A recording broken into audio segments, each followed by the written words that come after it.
And from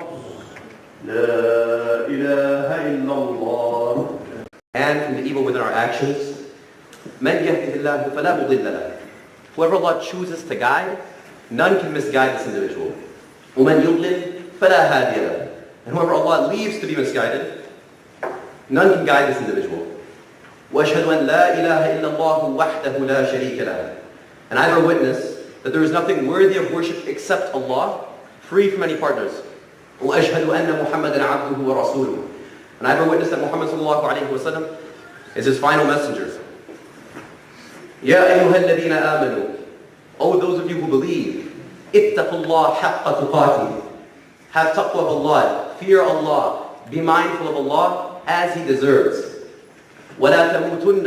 And do not die إِلَّا وَأَنْتُمْ مُسْلِمُونَ, except in a state of complete submission.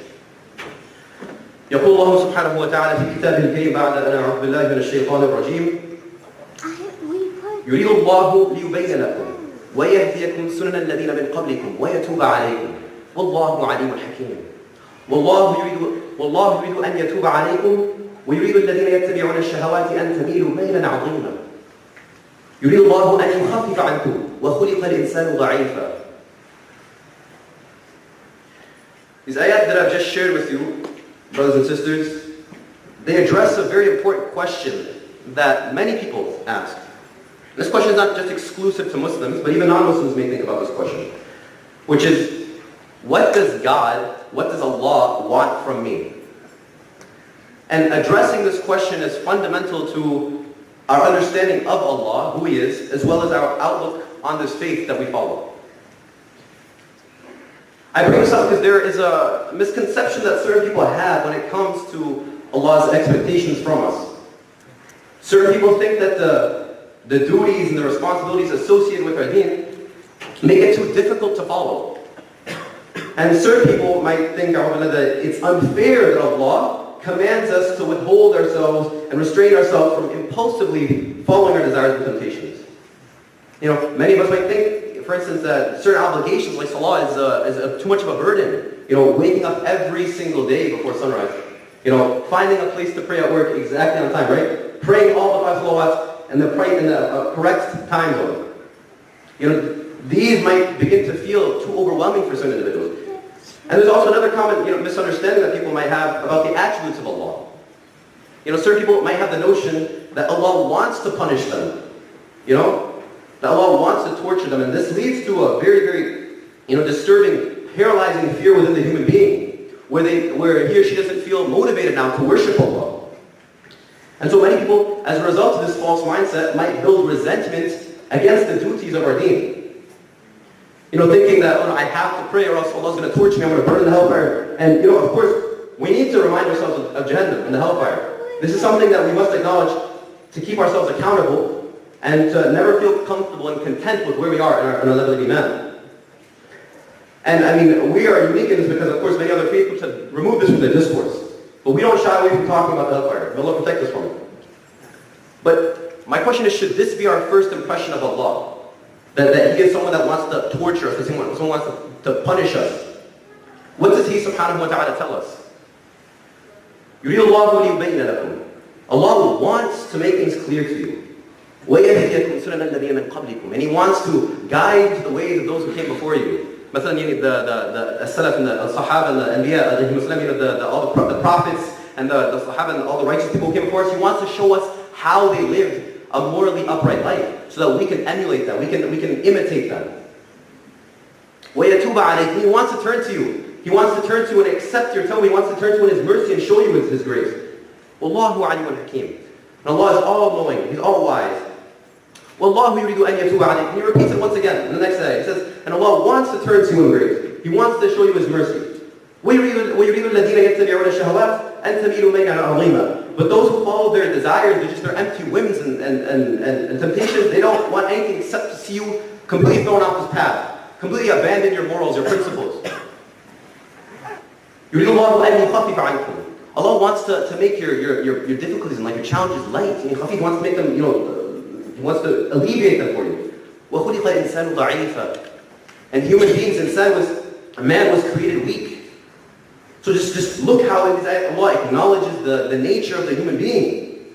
He says that we were created weak, you know? And if you just take a glance at the broad scope of our existence, you know, how we're born, we come into this world as this, you know, feeble infants, completely dependent on sustenance from our mothers. We slowly develop into adolescence, and we know we're in constant need of emotional and psychological support from our parents and from our family members and friends. We then mature into adults, and we're trying to bear multiple responsibilities to take care of our own well-being as well as the well-being of others. And then eventually, we will return to a weak, dependent state at an old age, right before we leave this life. So it's incredible how Allah subhanahu wa ta'ala sets forth His expectations for us, tells us what He wants, while also acknowledging our condition.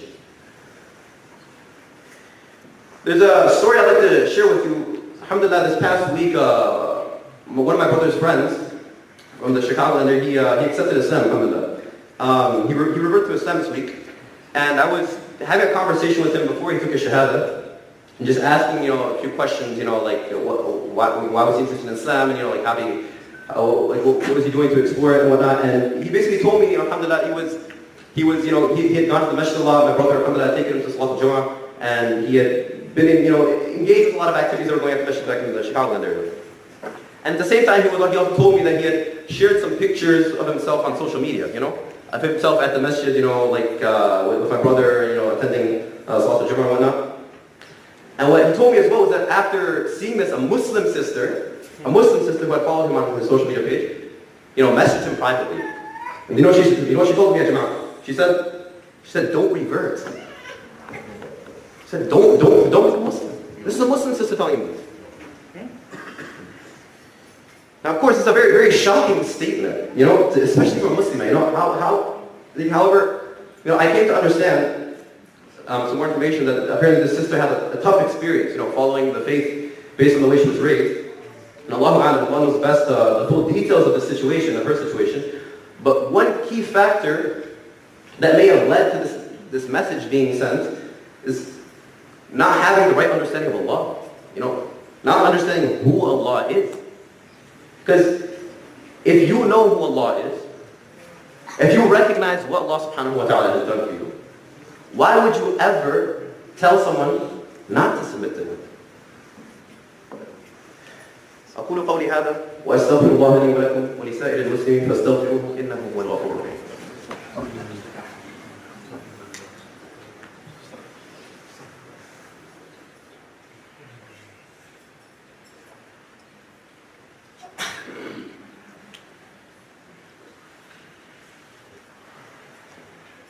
Bismillah wa salatu wa salamu ala rasulillah. Dear brothers and sisters, don't we know how Allah subhanahu wa ta'ala, how He introduced Himself to us? In nearly every single chapter of the Quran, Nabda Bismillah ar-Rahman ar-Rahim. We begin in the name of Allah, the most loved, the most compassionate, the most merciful, right? Now, I just want to take a pause here and just briefly take a look at the word Rahmah in Arabic, because oftentimes it's translated in English to mercy. You know?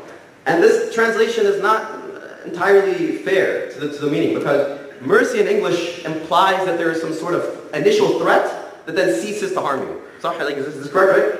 If you imagine like a situation where there's a robber, or there's a criminal who's about to harm you, and then they let you go. They showed you what? They showed you mercy. Whereas Rahmah in Arabic completely, you know, encompasses a different type of meaning, where it's just complete care and affection and love. Right? If you take a look, there's a direct connection between the word Rahmah and Rahim. Rahim is in the womb of the mother. As Allah mentions in the Quran, هو الذي يصوركم في الأرحام كيف يشاء لا إله إلا هو العزيز الحكيم. He is the one who shapes you, who molds you, crafts you in the womb of your mother, however He wants. لا إله إلا هو العزيز الحكيم. There is nothing worthy of worship except Him, Almighty, the All-Wise. And just think about this, ya Jama'ah. Like, who here was in control of this? Whose mother or father was in control of this?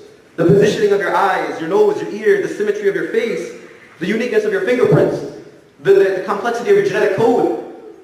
And all of that, I can go on and on about this complexity. But this is the work of Ar-Rahman, this is the work of Allah.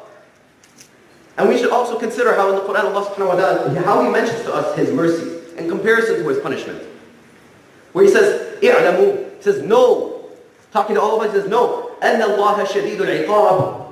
وَأَنَّ اللَّهَ غَفُورٌ رَحِيمٌ. He says, know that Allah is severe in punishment. He's strict in His punishment, but that He is all forgiving, most merciful. Look at this contrast. How when He mentions His forgiving nature, His mercy, He describes it as attributes of Himself. That He is the all-forgiving, He is the most merciful. But when He decides to punish, when He decides to do it, He is severe. And so the key point is that the punishment here is not the norm, rather it is the exception. And let's also take a look at other attributes of Allah subhanahu wa ta'ala, how we recognize Him as Rabbul Alameen. You recite this in Salah, like, how many times a day? Alhamdulillah Rabbil Alameen. We recognize that Allah is a Rabb. And the word Rabb here is directly connected to the word Tarbiyah, right?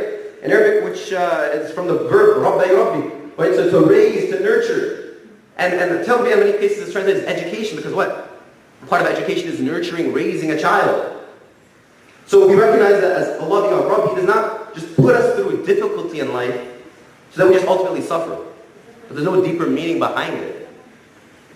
Rather, Allah wants to raise us. Allah wants to elevate us. Allah wants us to grow into morally upright, intelligent, principled people. Right? And there's a direct relationship between, being intelligent and also having principles and adhering to, moral principles. Think about it, like if a person is constantly on guard, is constantly aware of law, they're not going to be someone who's just going with the flow of society. They're going to be, if you're at a restaurant and you're about to buy some food, you're going to check, is this halal, Is it, what am I eating, If you're, investing in stocks, if you're into that, you're going to check, is this stock clean? Is this halal, the riba and whatnot? You're going to check. You're going to be very aware, very conscious of what you're doing in your day-to-day actions. You're not just going to be a mindless creature just roaming around, just consuming things on the earth. It requires a higher level of thinking. This is what taqwa, this is what iman does to the human being. It makes you smart, it makes you intelligent. It makes you aware of your surroundings and your values, right? And of course this directly contrasts the goals of most of what society preaches in the modern age. This is why Allah subhanahu wa ta'ala mentions in the same ayah. He says, وَيُرِيدُ الَّذِينَ يَتَّبِعُونَ الشَّهَوَاتِ أَن تَمِيلُوا مَيْلًا عَظِيمًا. He says, but those who just follow nothing but their empty whims and desires want you to just completely deviate, completely abandon all these morals and principles that you follow. Because, right, especially in this society, they have this false illusion of freedom. That people become intoxicated with that. You can just be yourself and have no bounds, no restrictions on yourself, and you're free in that way. And we all acknowledge, the necessity of tests and challenges when it comes to reaching a certain level of expertise within a career. Right? Medical students must struggle to succeed on the MCAT, pass medical school, finish the residency, all these years of studying rigorous training. Other professions have similar challenges, right? However, it's because of this rigorous training and education that we have incredible doctors today, right? That we have, very, very profoundly specialists, people who are, experts in their field. And this is just when it comes to like a worldly sense in terms of career and whatnot. But think about how Allah tests us then. Allah tests us so we can grow and succeed and develop beyond just these material achievements. And there's a beautiful hadith, the Prophet ﷺ, in regards to Allah testing those that He loves, right? عن أبي هريرة رضي الله عنه أن رسول الله صلى الله عليه وسلم قال من يريد الله به خيرا يصب منه. He says, whoever, when Allah wants good for a person, when He wills good for him, He will afflict him with more trials, right? Just take a look at the greatest human beings who walk on the face of this earth in our history. The Anbiya, alayhi salam. Did they live very easy lives? Did they live very comfortable, happy lives? Because people might raise the question, oh, they're such good people, why does bad thing happen to them? This is a clear refutation of that. Is that when Allah loves someone, He gives them more hardship in life. He tests them more, so they can grow more, they can develop more, they can become stronger. And so this should just give us, this should really change our paradigm, our worldview when we come across these ayat and these ahadith. And brothers and sisters, let us remember, when we are engaged in the struggle to worship and obey Allah, let's remember why we ultimately do this. What is the ultimate meaning behind it, the purpose behind this? In the same way that a mother, out of love, chooses to endure the difficulty of cleaning and feeding and taking care of her child, in the same way a father, out of love, works hours on end to make a living, to provide for his family, struggles, sweats. We must out of love fight ourselves to fulfill our duties to Allah. And of course, it's not like worshipping Allah and obeying Him, it's not like it doesn't come without any benefits. Of course, in the afterlife, but as well as in this dunya. The Prophet ﷺ, he made dua for us. He said, Allahumma barik li ummati fi bukuriha. He said, Allah bless my ummah, bless my nation in their early mornings, right? So, maybe you've experienced this, but maybe after working after Salat al-Fajr, you experience a certain level of productivity, a certain level of focus that you can't experience in another time zone of the day. There's barakah in this time, right? It's associated with the timing of Rasulullah. Have you noticed changes in your self-discipline and your time management skills because of guarding the salawat? Because of listening to Allah, he says, protect the prayers. When you commit to this, does this not impact your own self-discipline? Your own time management skills? Have you recognized that maybe because you are now deciding to pray your work, certain individuals might be inspired by your commitment to your faith when they see you praying at work? And maybe now, because they see that you're so devoted to your faith, they want to learn more about Islam. So you see, all these actions that from one angle you might see as as difficult and tough and a burden, they actually become tremendous blessings for us. If you see that these are just a few of the tremendous number of benefits that we attain when we choose to fully submit to Allah and worship Him subhanahu wa ta'ala. And so I would like just to conclude this khutbah, inshallah, by just mentioning, brothers and sisters, whenever we feel exhausted and overwhelmed when it comes to worshiping Allah, let's remind ourselves, just ask ourselves this question, like, who is Allah? And what does Allah want from me? Now I'll just end with a very beautiful ayah from Surah An-Nisa. يقول الله سبحانه وتعالى ما يفعل الله بعذابكم إن شكرتم وآمنتم وكان الله شاكرا عليما. Allah. He says, what would Allah do punishing you if you're grateful and you have iman? What is Allah going to get out of it? وَكَانَ اللَّهُ شَاكِرًا عَلِيمًا. And Allah has always been appreciative. Allah has always been all-knowing. He knows what you're going through. He knows the difficulty you put up when you struggle to follow His commands. And He appreciates that. يقول الله سبحانه وتعالى في كتابه الكريم بعد أن أعوذ بالله من الشيطان الرجيم إن الله وملائكته يصلون على النبي يا أيها الذين آمنوا صلوا عليه وسلموا تسليما اللهم صل على محمد وعلى آل محمد كما صليت على إبراهيم وعلى آل إبراهيم إنك حميد مجيد اللهم بارك على محمد وعلى آل محمد كما باركت على إبراهيم وعلى آل إبراهيم إنك حميد مجيد ربنا فاغفر لنا ذنوبنا وكفر عنا سيئاتنا وتوفنا مع الأبرار ربنا لا تؤاخذنا إن نسينا أو أخطأنا ربنا ولا تحمل علينا إصرا كما حملته على الذين من قبلنا ربنا ولا تحملنا ما لا طاقة لنا به واعف عنا واغفر لنا وارحمنا أنت مولانا فانصرنا على القوم الكافرين وسبحان ربك رب العزة عما يصفون وسلام على المرسلين والحمد لله رب العالمين وآخر الصلاة. الله أكبر الله أكبر أشهد أن لا إله إلا الله وأن محمدا رسول الله حي على الصلاة حي على الصلاة حي على الفلاح قد قامت الصلاة قد قامت الصلاة الله أكبر لا إله إلا الله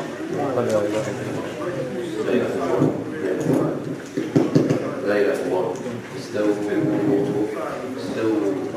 اعتدلوا أقيموا صفوفكم تراصوا ولا تختلفوا فتختلف قلوبكم.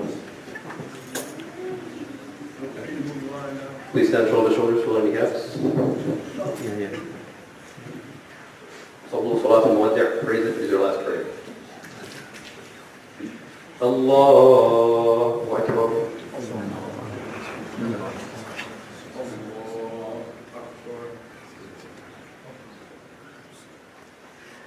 بسم الله الرحمن الرحيم الحمد لله رب العالمين الرحمن الرحيم مالك يوم الدين إياك نعبد وإياك نستعين اهدنا الصراط المستقيم صراط الذين أنعمت عليهم غير المغضوب عليهم ولا الضالين.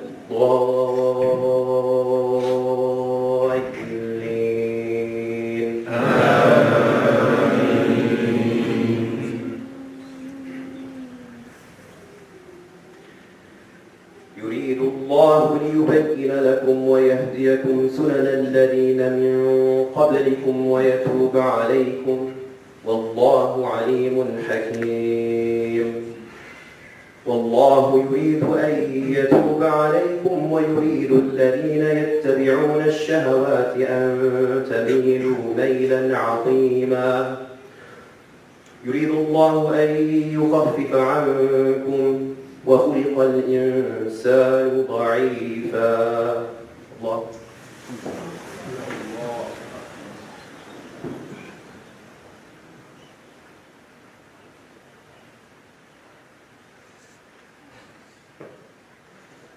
سمع الله لمن حمده الله أكبر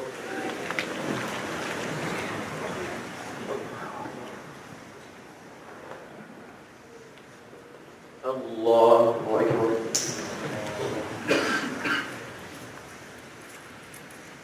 الله أكبر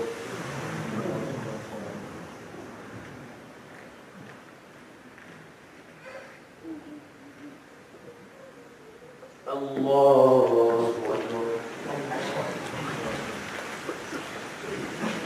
الحمد لله رب العالمين الرحمن الرحيم ملك يوم الدين إياك نعبد وإياك نستعين اهدنا الصراط المستقيم صراط الذين أنعمت عليهم غير المغضوب عليهم ولا الضالين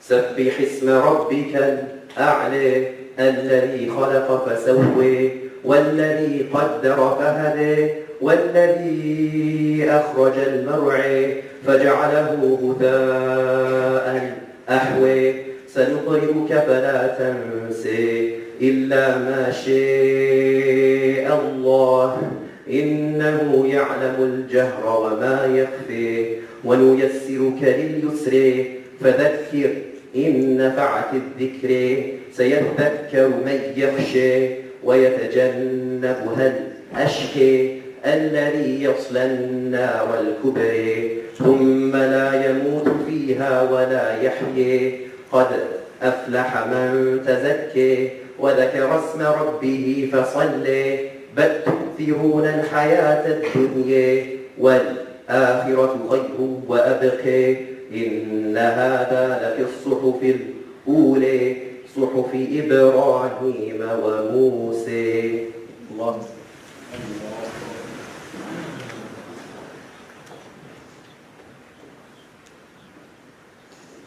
سمع الله لمن حمده الله أكبر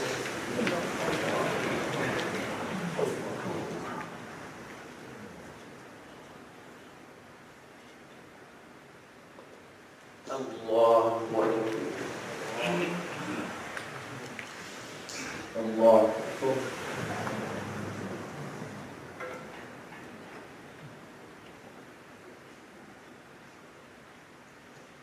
الله أكبر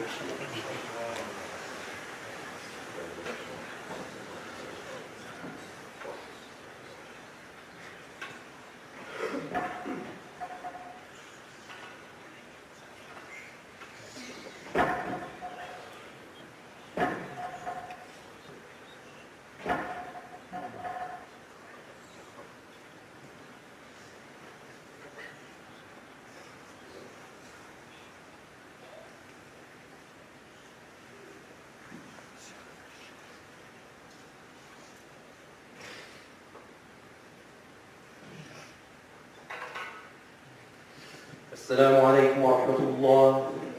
السلام عليكم ورحمة الله. Jazakallah khair. Assalamu alaikum. And just a reminder, tomorrow the fiqh class will be about ghusl, janaba, and haid, nifas for women, and istihala. And so if you have time, it is here in the masjid for 5:40 to 6:40. And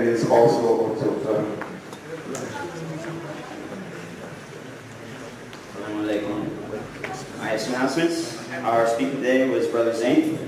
The masjid will be locked after Isha. Please donate to the masjid to pay for utilities, wages, insurance, and other costs. You can use the Venmo account and look for the QR code that's posted around the masjid. The Hidayah Academy is a full-time Islamic school opening this fall. They've purchased 2 school buses to transport the students. The school is for pre-K through 5th grade. There are limited spots that are still available for paying students. Visit the website, hidayahacademycu@gmail.com for more information. Also, they are looking for a senior administrator to grow into a full-time job. If you're interested, please email your resume to hidayahacademycu@gmail.com. The Masjid Summer Camp will start soon after the 4th of July for children. Call or see Brother Walid or Brother Waqar. Trips, sports, art, education, Quran, and science. It's for ages 6 and up. The Masjid Summer Camp fees are $30 for one child, $50 for 2 children, $60 for 3. And camp registration will start next week. Scholarships are available. Volunteers are needed for the farmers market in Urbana from Saturdays from 8 to noon. Please talk to Brother Zain for dawah work. Taekwondo is Saturdays from 3 to 4. Adults are after Maghrib on Thursdays. Please take advantage of the wonderful program at the masjid. Please fill out the Ramadan at CIMIC feedback survey. You can look for the link in the announcements that get sent out. The Lincoln Avenue door will be open for Friday prayers only. And lunch, I don't actually know what lunch is, but the $7 registration. Surprise.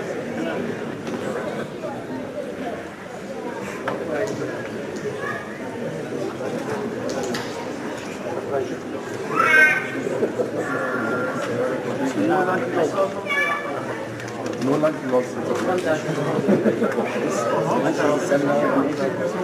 Even if you will actually have a chance to fill out the form, I think that is there a possibility if not, it will not. Yeah, so that's why it will. How long will be the next phase? That's not sure, but it's not so I'm working on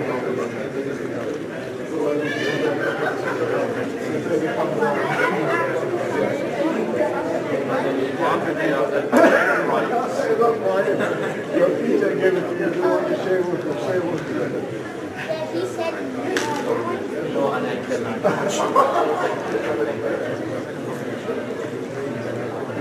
Maybe this is for the house.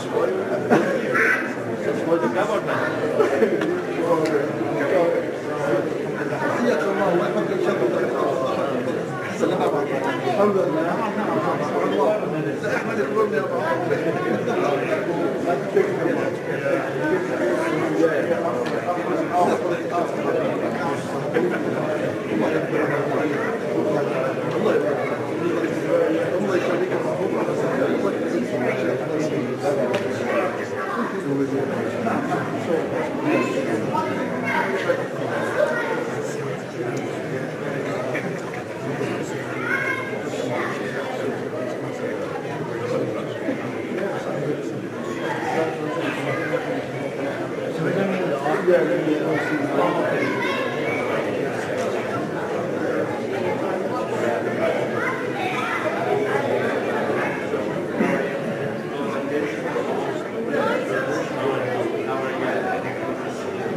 Yeah.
Not shiny, just like not normal.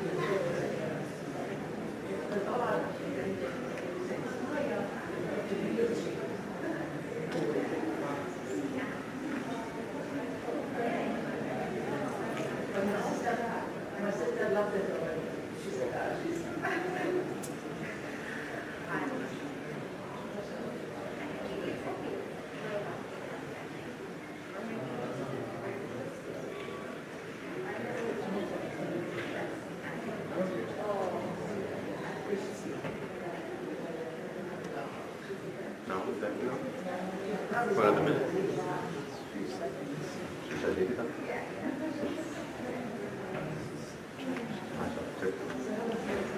On the dot.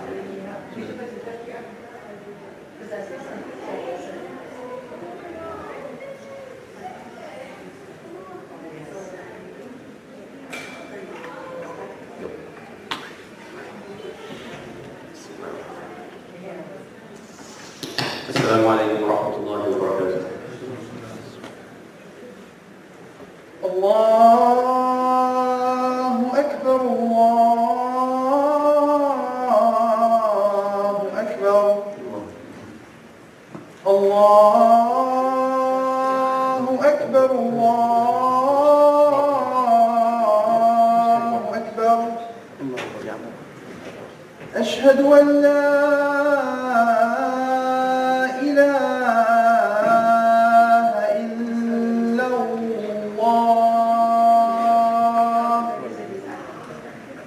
أشهد أن لا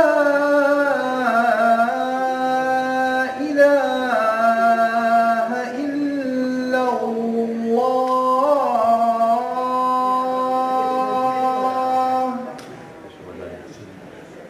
أشهد أن محمدا رسول الله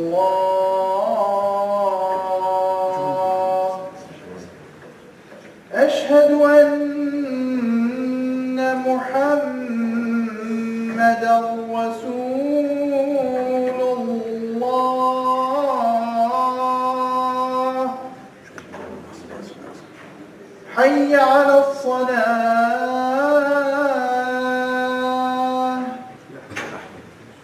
حي على الصلاة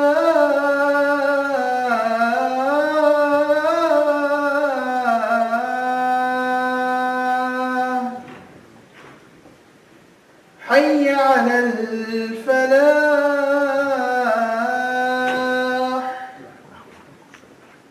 حي على الفلاح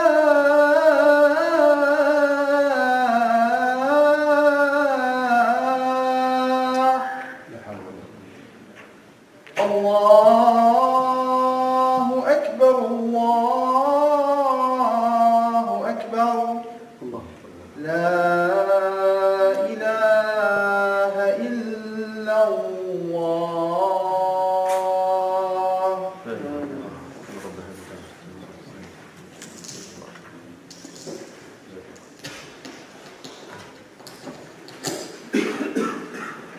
بسم الله الرحمن الرحيم. إن الحمد لله نحمده ونستعينه.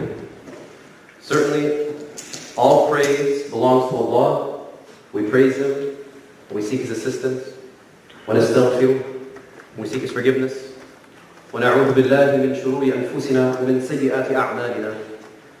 And we seek protection in Allah from the evil within ourselves, as well as the evil within our actions. من يهده الله فلا مضل له. Whoever Allah chooses to guide, none can misguide this individual. وَمَنْ يُضْلِلْ فَلَا هَادِيَ لَهُ. And whoever Allah leaves to be misguided, whoever Allah allows to be misguided, none can guide this individual. وَأَشْهَدُ أَنْ لَا إِلَهَ إِلَّا اللَّهُ وَحْدَهُ لَا شَرِيكَ لَهُ. And I bear witness that there is nothing worthy of worship except Allah, free from any partnership. وَأَشْهَدُ أَنَّ مُحَمَّدًا عَبْدُهُ وَرَسُولُهُ. And I bear witness that Muhammad sallallahu alayhi wa sallam is his final messenger. Ya ayyuha alladhina amanu. Oh, those of you who believe, those of you who have believed, who have iman, ittaqullah haqqa tuqatih. Have taqwa of Allah, fear Allah. Be mindful of Allah as He deserves. وَلَا تَمُوتُنَّ. And do not die إِلَّا وَأَنْتُمْ مُسْلِمُونَ, except in a state of complete submission to Him. يقول الله سبحانه وتعالى في كتابه الكريم بعد أن أعوذ بالله من الشيطان الرجيم يريد الله ليبين لكم ويهديكم سنن الذين من قبلكم ويتوب عليكم والله عليم حكيم. والله يريد أن يتوب عليكم ويريد الذين يتبعون الشهوات أن تميلوا ميلا عظيما. يريد الله أن يخفف عنكم وخلق الإنسان ضعيفا. These ayats that I've just shared with you from the Quran address a very important question that many people ask. And this question is not exclusive to just Muslims, but even non-Muslims might ponder upon this question of what does God, what does Allah want from me? And addressing this question is fundamental to our understanding of who Allah is, as well as our outlook on this faith that we follow. I raise this question because there's a misconception that certain people have when it comes to Allah's expectations from us. Certain people think that the duties and the responsibilities associated with our deen make it too difficult to follow, too much of a burden. Certain people believe, even maybe that it's unfair that Allah commands us to withhold ourselves and restrain ourselves from impulsively following our desires and temptations. And many of us might think that fulfilling certain obligations, like the salah, is too much of a burden in certain cases. Waking up every single day before sunrise to pray salawat al-fajr, finding a place to pray at work, or, praying all the 5 salawats in the right time zone. And there's another common misconception that people might have in regards to the attributes of Allah. Certain people have the notion that Allah wants to punish them. And this mindset leads to this growth of paralyzing fear within the human being, where now they can't feel motivated to worship Allah. And so as a result, many people might build resentment against the duties of our deen because of this false mindset. Thinking that, I have to pray or I'm going to burn in hell, and there are thoughts like this. And of course, we must acknowledge the existence of the hellfire. We don't shy away from talking about this. And Allah makes it very explicit in the Quran, the details of the hellfire and all the horrors associated with it, Acknowledging the existence of the hellfire keeps us accountable, keeps us self-accountable, and makes us, never feel sort of content and comfortable with our own level of iman, that we have to keep growing, and that we shouldn't feel sort of laxed to the point where we can just start transgressing the boundaries Allah set for us. And this is something, of course, we don't shy away from talking, even though other faith groups have removed this from their discourse. But the question is, should this be our first impression of Allah? Should this be our first impression of God? That, what does Allah tell us? What does He want us to know about Himself, subhanahu wa ta'ala? يُرِيدُ اللَّهُ لِيُبَيِّنَ لَكُمْ. As He says in the Quran, He says, Allah wants to make things clear to you. وَيَهْدِيَكُمْ سُنَنَ الَّذِينَ مِنْ قَبْلِكُمْ. And He wants to show you wants to show you the way, to guide you to the way of those who came before you. The Salaf, the Sahaba, the Prophets, ﷺ, all the people, the morally upright people who we look to for inspiration in the past. He wants to show us their lives. He wants to show us how to emulate them, how to imitate them, to ultimately be successful in this life. وَاللَّهُ يُرِيدُ أَنْ يَتُوبَ عَلَيْكُمْ. وَاللَّهُ يَتُوبَ عَلَيْكُمْ. And He wants to turn to you in His mercy. He wants to show you His mercy. He wants to accept your repentance. He wants to embrace you. وَاللَّهُ عَلِيمٌ حَكِيمٌ. And Allah is all-knowing, all-wise. And then He repeats it a second time in the following verse, وَاللَّهُ يُرِيدُ أَنْ يَتُوبَ عَلَيْكُمْ. And Allah wants to turn to you. Allah wants to embrace you in His mercy. وَيُرِيدُ الَّذِينَ يَتَّبِعُونَ الشَّهَوَاتِ أَن تَمِيلُوا مَيْلًا عَظِيمًا. But those who just follow nothing but their empty whims and desires, and just their plain speculations and opinions, they don't want anything except to see you deviate, abandon your moral principles. Absolve yourself of this religious practice, from adherence to what Allah has commanded. يُرِيدُ اللَّهُ أَن يُخَفِّفَ عَنْكُمْ. Allah wants to make your burdens, your challenges in life easier, lighter. وَخُلِقَ الْإِنسَانُ ضَعِيفًا. And human beings were created in this weak state. So it's just beautiful how Allah acknowledges the nature of the human being in this verse. He recognizes that He's our creator, of course. He created us weak, And just taking a glance at the scope of our existence, we see that, when we start off, we're born as infants, completely dependent on sustenance from our parents, from our mothers. And then we develop into adolescence, constantly needing emotional, psychological, moral support from our family members and friends. Later on, we mature into adults, trying to bear multiple responsibilities to care for our own well-being as well as that of others. And then eventually, we will reach an old age and once again become weak and dependent right before we depart from this world. So it's incredible how Allah subhanahu wa ta'ala, how He sets forth His expectations. He tells us what He wants from us, whilst also acknowledging that we are weak. He knows, He recognizes our condition. There's a story, just an anecdote I'd like to share with you.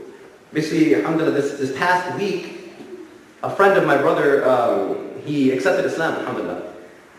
And, alhamdulillah, before he had done so, my brother had basically, he'd been spending a lot of time with my brother, going to this, our local masjid back in the Chicagoland area. And, he was getting introduced, to a lot of the things activities that were taking place in masjid. He came for Salat al-Jum'ah at the masjid there.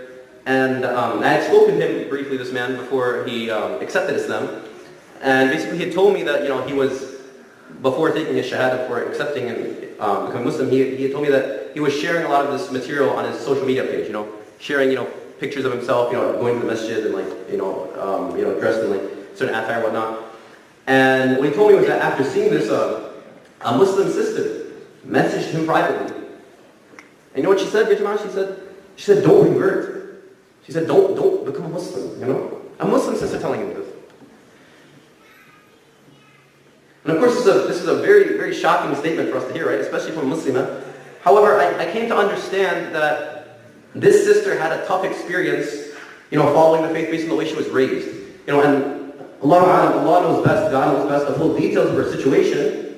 But one key factor that may have led to this message being sent is, just not having the right understanding of who Allah is, of who God is. If you know who Allah is, if you recognize what He has done for you in your life, why would you ever tell someone not to submit to Him? أقول قولي هذا وأستغفر الله لي ولكم ولسائر المسلمين فاستغفروه إنه هو الغفور الرحيم. Seek Allah's forgiveness.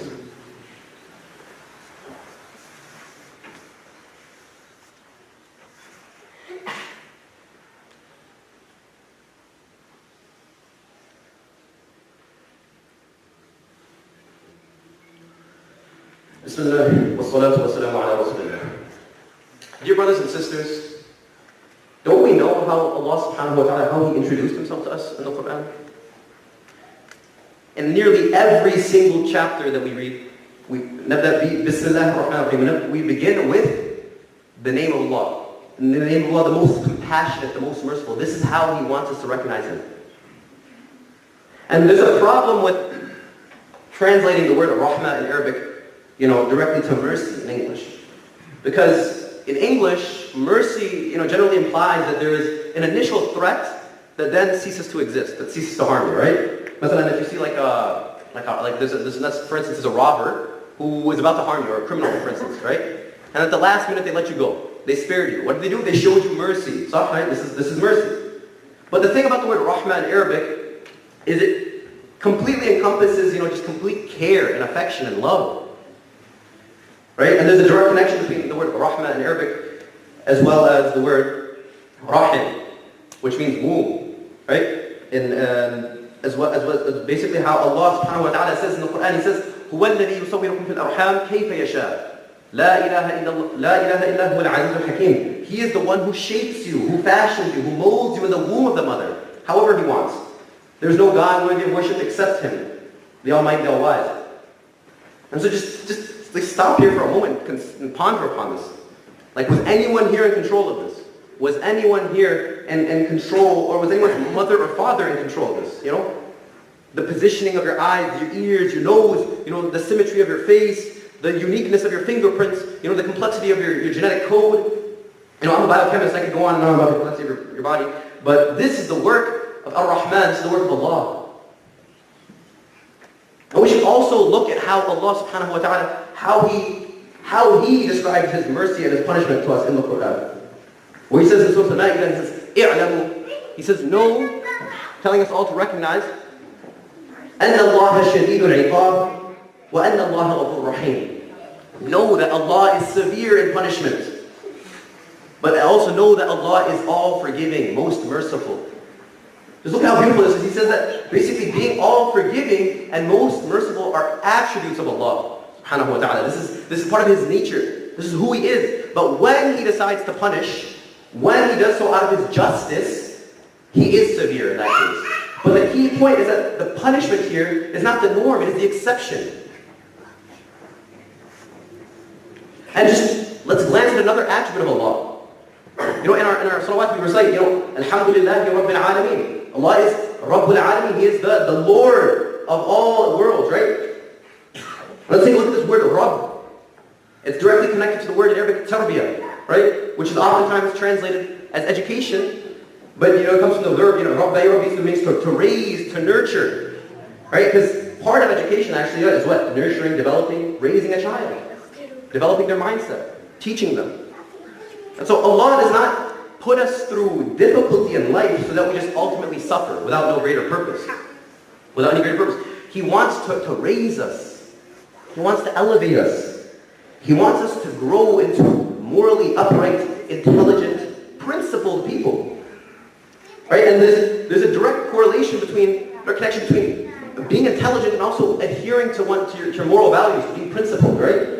Because think about it. If a person is constantly on guard, constantly aware of the decisions they're making in life, they're imagine like you're in a restaurant, right? And you're thinking about the food that you want to order. You're gonna, if you're constantly aware of Allah, you're gonna check, is this food halal?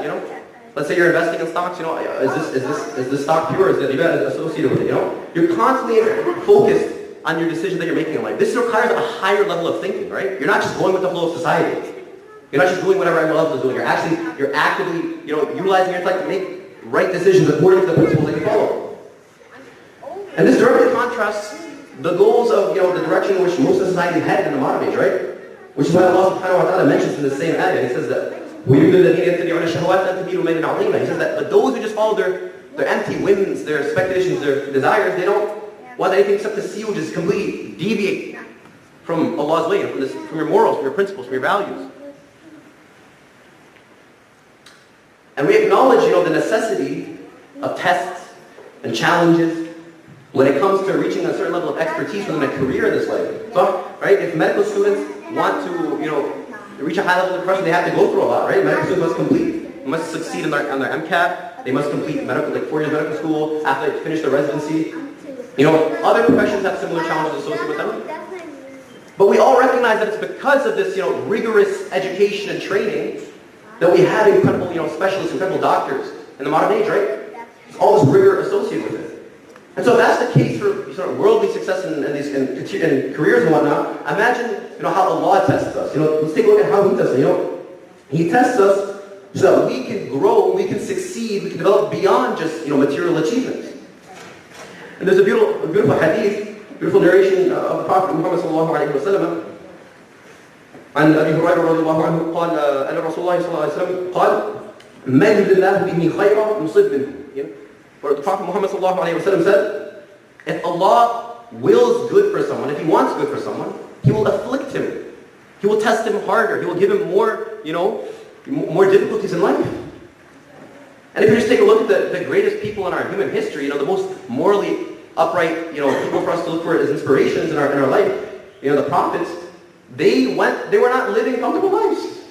They were not living, sort of very, very pleasurable, just carefree life. They had a lot of difficulty in life, And these were the greatest people who we could look up to, the most morally upright. But Allah tested them so much that they could become stronger, that they could show more patience. They could show us how to be, a good example for everyone else. And so it's a clear example of how when Allah loves someone, He will give them more testament. And just, glancing at these ayat and these, ahadith and whatnot, it should create this, shift in our paradigm of how we view, Allah and what He wants from us. And so brothers and sisters, let us remember this. When we are engaged in the struggle to worship and obey Allah, let's remember why we ultimately do this. In the same way that a mother, out of love, chooses to endure the difficulty of feeding and cleaning and taking care of other responsibilities for a child, in the same way a father, out of love, works hours on end to make a living and provide for his family, we must, out of love, fight ourselves, fight our own temptations, fight ourselves to fulfill our duties to Allah. Rabbul Alamin, the one who constantly takes care of us, the one who constantly nurtures us. And it's not like there aren't benefits of worshiping and obeying Allah, of course, in this life, but also in the hereafter we recognize. The Prophet Muhammad made dua for his ummah. He said, Allahumma barik li ummati fi bukuriha. He said, Allah, bless my nation in the early morning. Have you ever experienced a certain level of focus and productivity after working after Salat al-Fajr, maybe that you can't, experience at any other time of the day? Have you noticed changes in your self-discipline and your time management skills because you're so adamant and so committed to guarding your salawat? You're so, firm upon praying, your 5 daily prayers. If you notice, maybe these different characteristics growing and improving in you, have you recognized that maybe certain individuals are inspired by your commitment to your faith when they see you praying at work? Maybe now because they see you're so devoted to your faith, now they want to learn more about your faith. And these are just a few of the tremendous number of benefits that we attain when we choose to submit to Allah, when we choose to worship Him, subhanahu wa ta'ala. So, brothers and sisters, whenever we feel exhausted and overwhelmed when it comes to worshiping Allah, let us remind ourselves, who is Allah? Who is Allah? And what does Allah want from me? Now we'll just end my khutbah with a very beautiful ayah from Surah An-Nisa. يقول الله سبحانه وتعالى ما يفعل الله بعذابكم إن شكرتم وآمنتم وكان الله شاكرا عليما. Allah says, what is Allah going to do with your punishment? What is Allah going to get out of punishing you if you're grateful and you have iman, you have faith? وَكَانَ اللَّهُ شَاكِرًا عَلِيمًا. Allah has always been appreciative and all-knowing. He's always been there recognizing all the struggle you're going through. He knows the difficulty you put up with in life. He knows your personal struggles that the society is not aware of. And He's appreciative of it too. He appreciates it. يقول الله سبحانه وتعالى في كتابه الكريم بعد أن أعوذ بالله من الشيطان الرجيم إن الله وملائكته يصلون على النبي يا أيها الذين آمنوا صلوا عليه وسلموا تسليما اللهم صل على محمد وعلى آل محمد كما صليت على إبراهيم وعلى آل إبراهيم إنك حميد مجيد اللهم بارك على محمد وعلى آل محمد كما باركت على إبراهيم وعلى آل إبراهيم إنك حميد مجيد ربنا فاغفر لنا ذنوبنا وكفر عنا سيئاتنا وتوفنا مع الأبرار ربنا لا تؤاخذنا إن نسينا أو أخطأنا ربنا ولا تحمل علينا إصرا كما حملته على الذين من قبلنا ربنا ولا تحملنا ما لا طاقة لنا به واعف عنا واغفر لنا وارحمنا أنت مولانا فانصرنا على القوم الكافرين وسبحان ربك رب العزة عما يصفون وسلام على المرسلين والحمد لله رب العالمين. And before we begin the slide, I just want to say thank you for our guests. We have some guests today, some visitors from the Department of Linguistics at the university. We welcome you and thank you for joining us here today, and we hope you benefit from the calligraphy workshop after the prayer. Thank you. أقم الصلاة.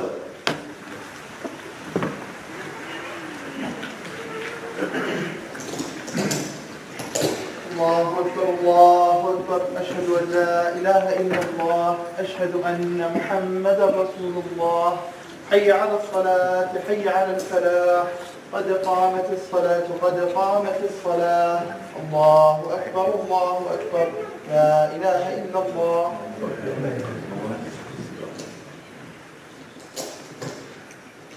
So, straighten up your lines, stand shoulder to shoulder. Please make sure that every line is complete to both its left and right edges before starting the next line. Allahu Akbar.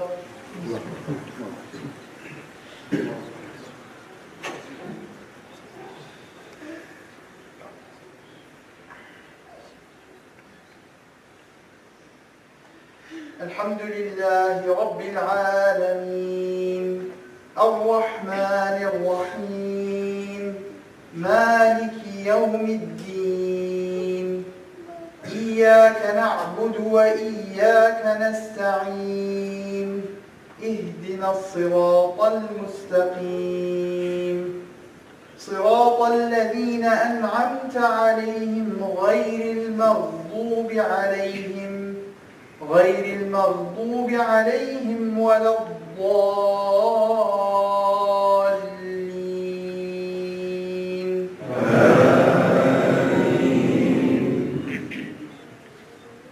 والشمس وضحاها والقمر إذا تلاها والنهار إذا جلاها والليل إذا يغشاها والسماء وما بناها والأرض وما طحاها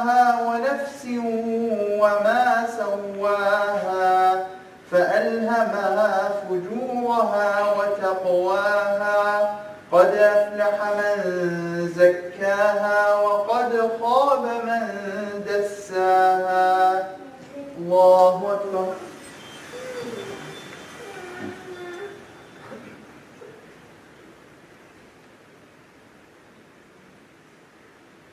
سمع الله لمن حمده. الله أكبر.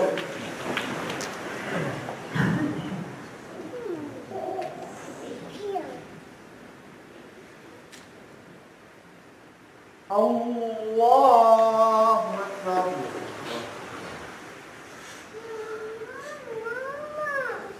الله أكبر.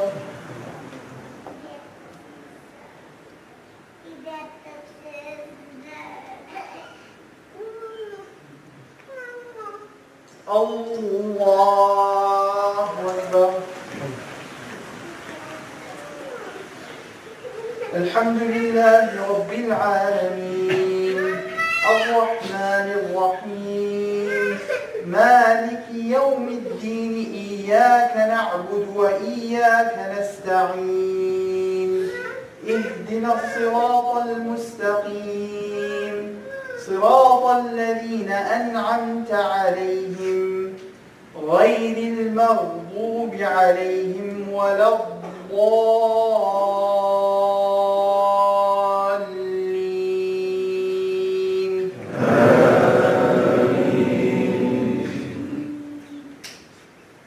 كذبت ثمود بطغواها إذ انبعث أشقاها فقال لهم رسول الله ناقة الله وسقياها فكذبوه فعقروها فدمدم عليهم ربهم بذنبهم فسواها ولا يخاف عقباها. الله أكبر.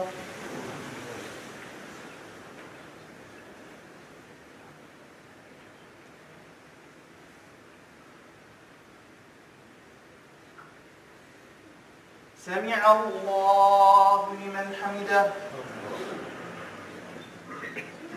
الله أكبر.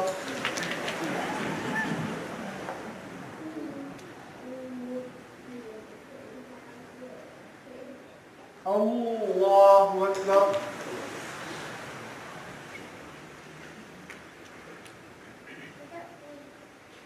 الله أكبر.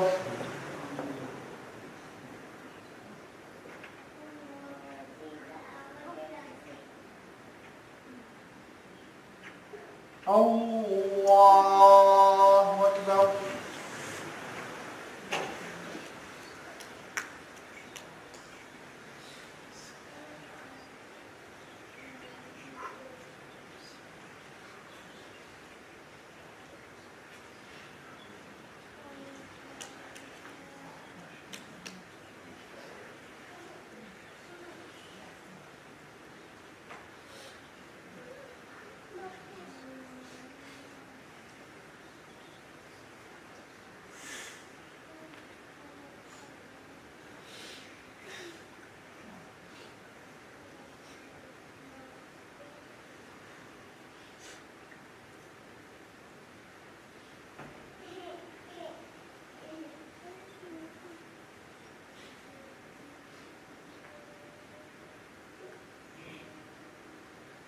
السلام عليكم ورحمة الله. السلام عليكم ورحمة الله. الله أكبر. استغفر الله استغفر الله استغفر الله. اللهم السلام.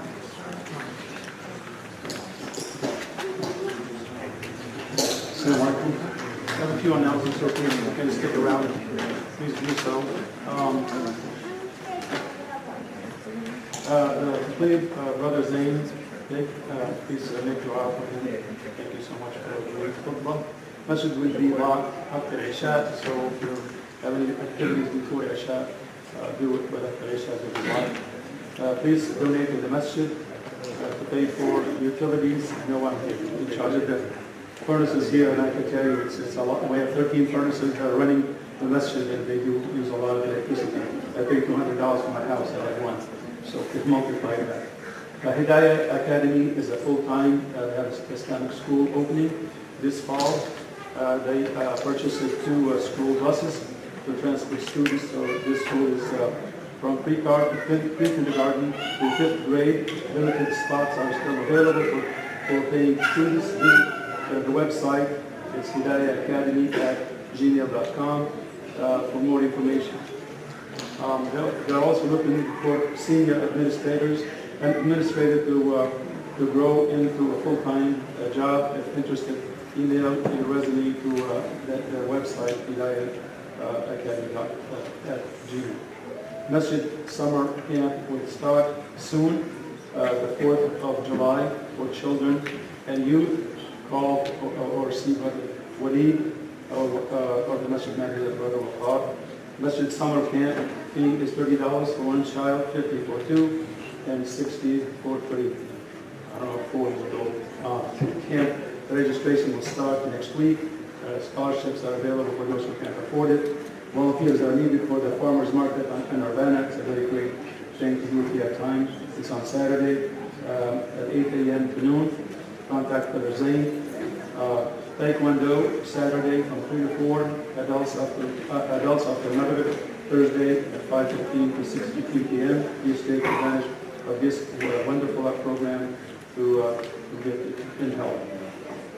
Ramadan at CIMIC feedback survey. Please go to the link. It's http://forums.gle. The website is available. You can find it there. Lincoln Avenue door will be open for Friday prayers only. Lunch today is $7 donation for the Masjid.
important is that we pray for the generation.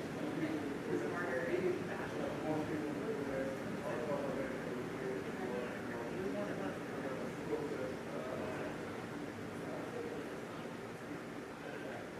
So, but why do we pray facing Mecca? The Kaaba. Why do we face the Kaaba?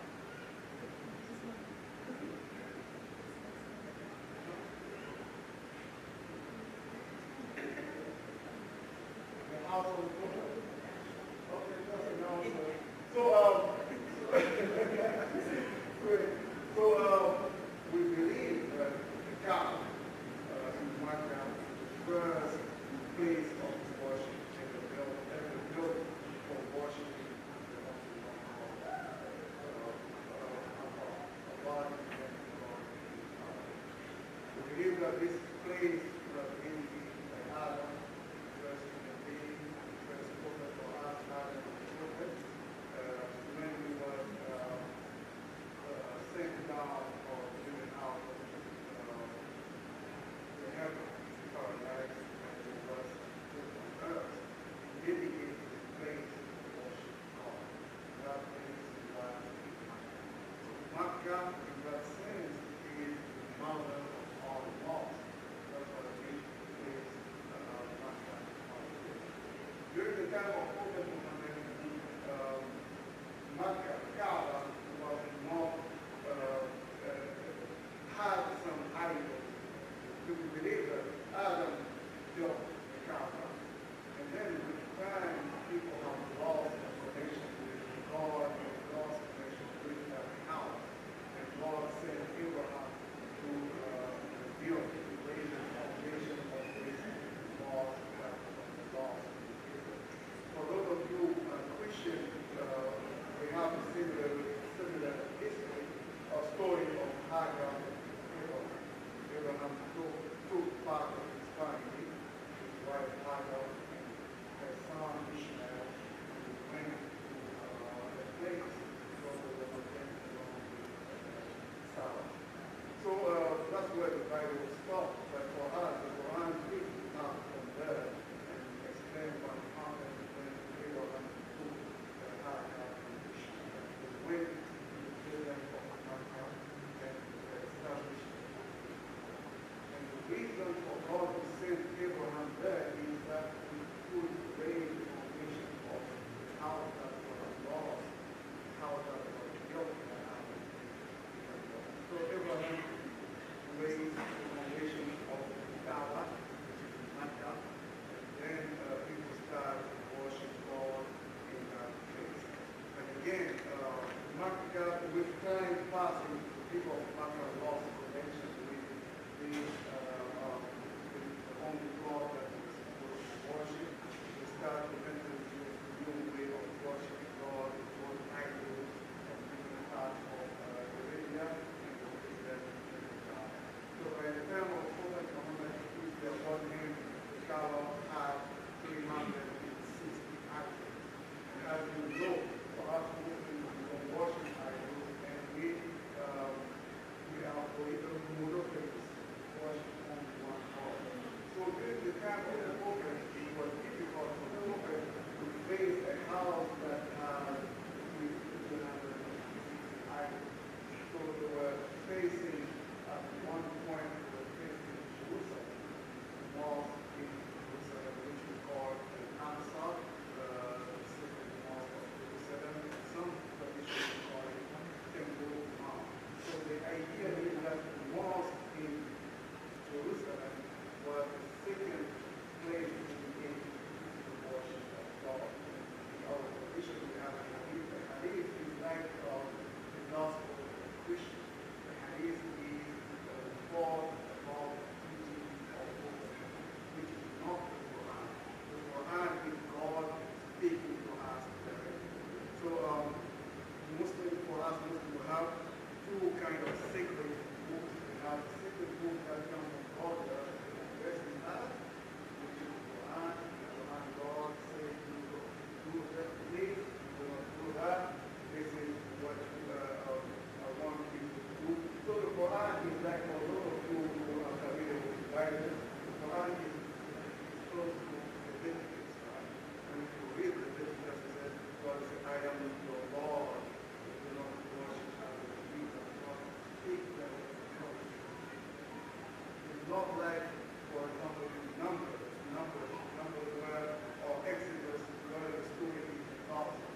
hadith in hadith teaching of Rasulullah, one of the companions asked him which mosque, which house of worship was built first. The Prophet said that the first house of worship that was built was the Kaaba. And the companion of the Prophet asked which was the second. He said that it was the mosque in Jerusalem. So when the first house of worship was built, when idol Muslims were facing were very until the move towards the United Mecca, even some few months before after a few months the revolution came that we can now face so we face Mecca before the again, so but the mosque there is not built. So if something happens, the building is not there, this is the case.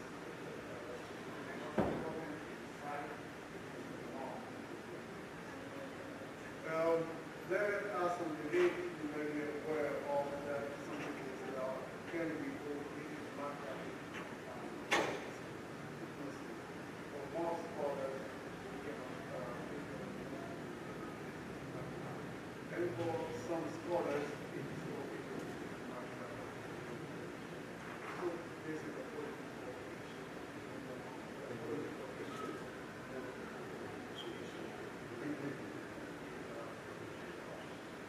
Now, what's the most important thing is the mosque first, the direction we need to go where Mecca